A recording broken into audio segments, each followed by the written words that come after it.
Well, you actually glossed over one of my favorite parts is because I sometimes go to those beaches. You know, you just go to the tent. Yes. And you thought it would be fun to propose on the beach. Yeah, we had been at a beach. So we're from New York. You know, I don't know the layout that well in LA. I know that Malibu is nice from the 80s. So I thought, what's nicer than something that was nice a long time ago? So I drove with my fiance Anna, or my girlfriend at that moment, and I went to this beach off the PCH next to this restaurant called Gladstone's. Now, in fairness to me, we had been at that beach a couple weeks ago and the sun was setting and it was beautiful, you know, and I thought if I had a ring, I'd propose right now. On the day that I took her, the beach was, I don't know how to phrase this, crawling with homeless people. Literally, like one person, like in the beginning of Monty Python Holy Grail, was just digging in sand, angrily trying to dig to China, and we started walking, and you know, and part of me was like, is this funny if I propose here? We're walking, there's a guy, and we get to a point where I'm like, I think in the next 10 yards we might have some clear space. We might have a window. A window, yeah. Between maniacs. And then a shirtless man walks to the edge of the ocean and goes, "Rah!" And Anna said, there are a lot of other beaches in Malibu. And I said, that's right. And so we got back in the car and we drove way further down to another small beach. Yeah. Yes. Oh my God. So she was wise. She was very wise. I mean, she knew. I'm using it like the She knew I was going to propose? Yeah. Do you remember how she knew?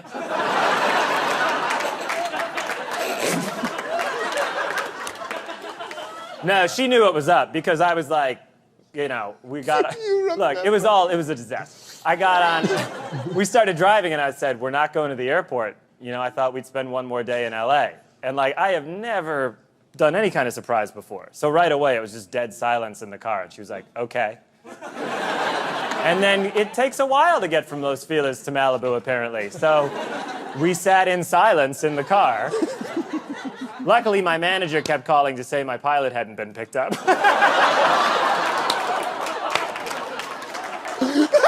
No, it was worth it. It was really funny. It was so tense. And then when I proposed, it was really worth it. So all of it was great. What's up, Brendan and Theo? Maritza coming to you from Johannesburg, South Africa. Big fan of you both. One of my guy friends recently got engaged, but his girlfriend proposed to him. He said yes, seemed fine with it. So I got a king it or sting it for you. Girls proposing to guys. Thanks, gang, gang, buzz, buzz. Cheers, love. Thank Cheers. you. Oi, oi, oi. Oh, that's Australia, Brendan. Where's she from? South Africa. Oh, my bad. Good luck out there, man. Good luck out there. South Africa is the wild, wild Africa. No, dude. that's Africa, bro. She's in Africa. Is she not in Africa? She's And it's in Africa at the end of it, but it's South Africa. Dangerous. All of Africa, dangerous. There is Elephants? some friction there, I will say that. Major friction. That's true. You got to deal with animals, humans, everything in Africa. There's a lot of... Cheetah, take your kid. Oh, yeah. Dude, even one of those strong willoughbys or whatever those things are called. Oh, dude, them black water buffaloes. Oh, dude, in a heartbeat, bro. Selling drugs. Yeah. You come across a fucking hippo? That's what they deal with. We got gang violence out here. They deal with hippos and fucking cheetahs. Yeah, we're complaining about mosquitoes, dude. Yeah. They have bad mosquitoes out there. We're complaining about a little fire on the freeway, and these people are fucking... You gotta worry about the West Nile virus, dude. Think about that. True. That's the top virus, dude. Dude, no wonder she's saying girls proposing to guys. Yeah, because they're dying every day. So they're like, let's just do it, man. He's like, oh, wow, I guess. I like it. I'm an indecisive male. You know, I come from a long line of indecisive males, and I'm surprised I'm even here, you know, because somebody had to make a decision, or a couple decisions had to be made. And so I think if a woman asks, I like it, because then you can say yes or no.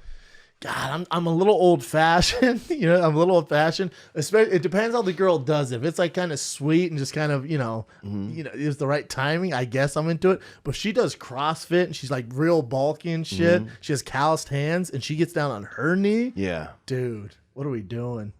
Yeah. What are we doing, I don't want that. Oh, no. I know. If she like dusts off chalk, she's like, let me talk to you for a second.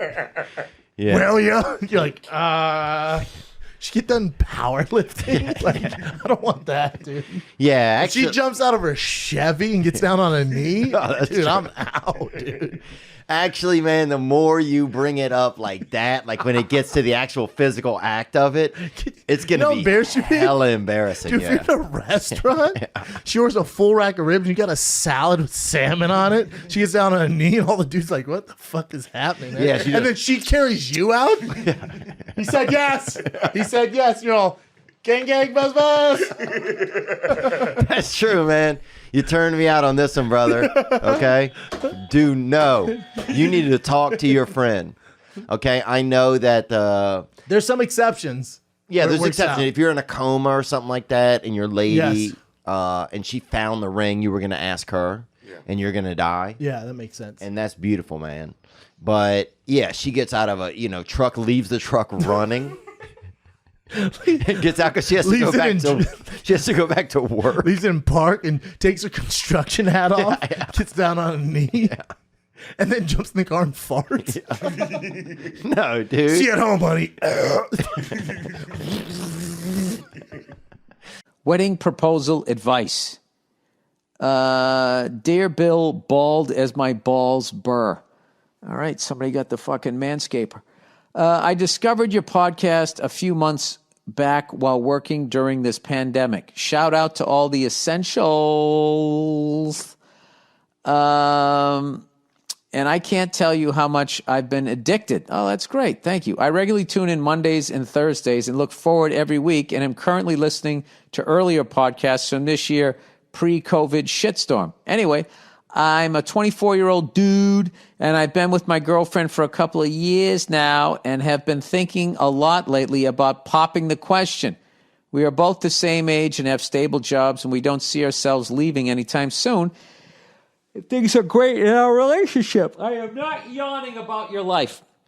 Just yawning. All right. I was interested in how your proposal to the lovely Nia went and how you knew it was the right time and if you were nervous. I knew it was the right time because she was going to fucking leave me if I didn't. I strung her along as I could. I was terrified. I totally loved her and I wanted to be with her, but I was scared. Was I nervous? I absolutely was nervous. I'm having trouble thinking of how I should propose to her, but I know I want to. I also know she's everything I want, that she's definitely what's best for me. That's great. You discovered it really young. And she has my best interests in mind. Thanks for whatever advice you can lend, and also thanks for doing the podcast. Good shit. Lots of love from New England, and I hope your family is safe during these times. Go fuck yourself. Yeah, I don't know. Throughout the years with the internet and the cell phone cameras, like people really think they got to do like this big giant fucking thing. I did not do a big giant thing. Because I know if I tried to fucking plan anything, she would have figured it out. So I went the opposite way. I believe it was Christmas morning. We went on a hike back when we still had my awesome dog, old Cleo, and it had rained out and it was all muddy and she was pissed and we were going up this hill and she just was fucking upset. She was not having a good time. And I had no plan. I just knew I was going to ask her on the hike. And then we just came to this rock that had this, it just was overlooking downtown LA, and I just told her to sit down for a second. I acted like I was having trouble with the dog and asked her if she could reach into my pocket, my jacket pocket, and she pulled it out, and it was a little Tiffany box or whatever. And then she went, put her hand over her mouth and just started sobbing. And that was one of the happiest days of my life. Not only because I did it and I felt great and I knew it was right and I knew it was the right decision, but also when when you're an asshole like me and your woman is always mad at you, I just knew for the rest of the day she was going to be in a good mood. And I don't think I've ever had another day like that. At any moment, I'm telling you, today I have this habit. I fucking get a glass of water. I set it down on the floor. I think to myself, Bill, don't put it on the fucking floor. You're going to somehow knock it over. And I do it every fucking time. And I was with my son and I was bouncing him on the exercise ball and I finally got him to sleep. And the exercise ball was in between this little crib. So I kicked it backwards with my fucking, my heel. And I just heard it. I had a giant, the fucking workout level bottle. I just heard it hit the ground and go, goo, that sound it makes. And it's just the fucking water just pouring out. And I was just like, you gotta be fucking, how many fucking times, you fucking stupid fucking cocksucker. I mean, I wasn't screaming because I didn't want to wake up my kid. But my wife heard it. What was that? It's just like, what was that? It was just me being me, so. We got married people in here? Who's married? That's what's up. Look at Catholic-ass Boston. Y'all still getting married. What about just couples? Just regular couples? Couples, okay. How many years together we got? How many years together we got? 5? 3? 3 years? 3? What are these guys over here? Are you black? What are you? He said Dominican. They think that's different. Yo, Dominicans swear they not black, right? Dominicans all day will swear they're not black and then just say the N-word. Like, what? No, we could do it. It's okay. It's okay. It's okay. Don't worry about it. We're not black, but when it counts, we are. And that's your girl right there? How old are you, bro? And you, miss, how old are you? 30 and 31 Dominicans. You should be great-grandparents by now. What the fuck you mean you're not married? Y'all ever seen Dominicans at 30 not married? Yo, come up on stage. I need to see y'all. Get up on stage. Both of y'all, get the fuck up on stage. We need to see it. These are unicorns right here. Get the fuck up. I need to show crowd. We are breaking stereotypes. Come across. This is nuts, man. You about to see a real live relic. A Dominican man and woman, 30 and 31 years of age, unmarried. Wow, man.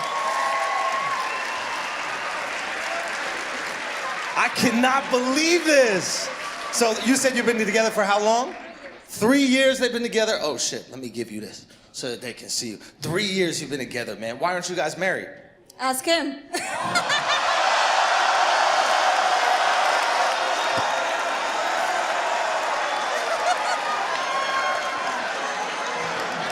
Be careful what you wish for. Will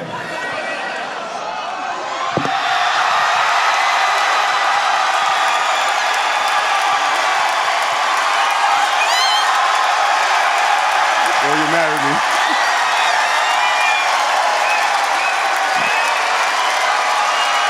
Let me tell you about a story so true. We're showing me style and it's all so cool. It's about a garment torn and frayed, getting this threads, the story conveyed. Walking down the streets with holes in my teeth. These red bangs here are part of me, you see. It ain't about the brand or the label it holds. It's about the journey, the stories it unfolds. In these ragged clothes, I find my voice. A testament to resilience, my choice. From the streets to the stage, I rock my style. In my tattered shirt, I walk that mile.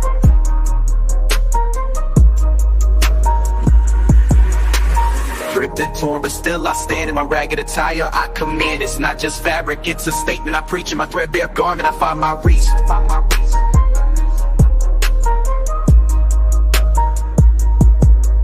From the barrio to the bar, I make my mark. In my worn out jeans, I leave a spark. They may call it rags, but I call it art. In every stitch and tear, I'll play my part. It's the struggle of the streets, the hustle so real. In my tattered jacket, I seal the deal. A symbol of defiance against the status quo. My passion, pants, I let it show. It's not about the riches or the wealth I lack. In my faded hoodie, I stay on track. It's the heart of the hustle, the grind each day. In my worn out kicks, I find my way. Ripped and torn, but still I stand.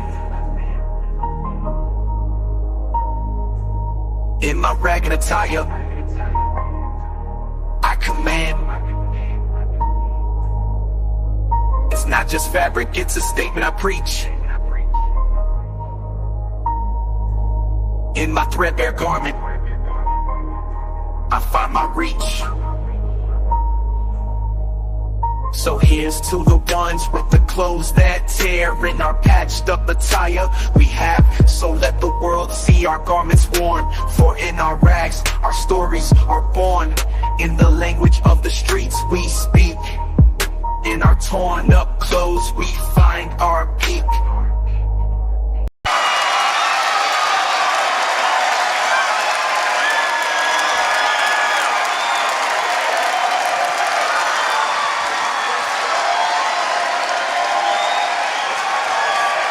You better put that fucking ring on, though.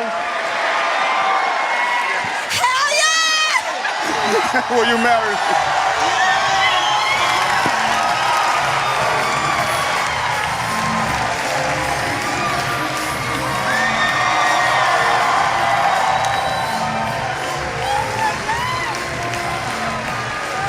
All right, get down there, man.